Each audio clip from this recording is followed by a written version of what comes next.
we're trying to basically keep a good energy transfer, or the ability for somebody to transfer energy from the ground through the pelvis out to the golf club. So if you think of the pelvis and basically how it sits, we're really trying to keep this spine as neutral as possible. So there's a lot of players that may start in what we'd say is an S posture, and they start with too much pelvis bend here. And what that does is it can really lock up the rib cage. It really locks this up from rotating. So you could have somebody as simple as, I see it all the time, that it looks pretty good on video, but look at my pelvis bend there, it's 30 degrees. I can tell you right now, I can feel that in my lower back, and it doesn't feel good. And there was plenty of times as a kid where I was told to stick my butt out or sit on a bar stool or whatever it was. And it was like, I never had this feel of, what is too much, right? What is too much? What's too excessive? Well, as soon as I do that, back looks pretty neutral, but I've got close to 30 degrees of pelvis bend. Around 20 is a pretty good average.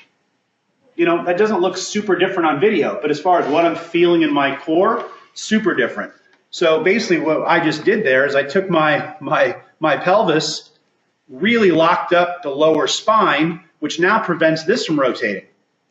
Well, now if I can't rotate my rib cage because this is locked and this won't turn very far, well, now I may lose my posture because simply all a chain effect because this wasn't neutral. So if you say, well, how would somebody lose power? Well, lock up the rib cage. They can't rotate. Now they're coming out of posture as a compensation pattern.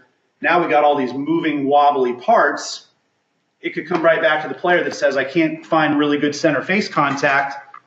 One little adjustment to pelvis bend, I'm not saying it's going to unlock the whole thing. It's certainly nice when it has that cause and effect relationship where you change one thing and you see the trickle of more thoracic rotation, maybe more left side bend at the top, all as a result, but at least it unlocks the potential to work on those things more effectively. I hope that you enjoyed this quick preview for one of our sessions from the Golf Swing Summit. If you enjoyed this, plus you want to get a bunch of other education from some of the top instructors and biomechanists on what they do and why, check out thegolfswingsummit.com. This is an awesome opportunity to take a look at what's going on inside the minds of some of the leaders in the field.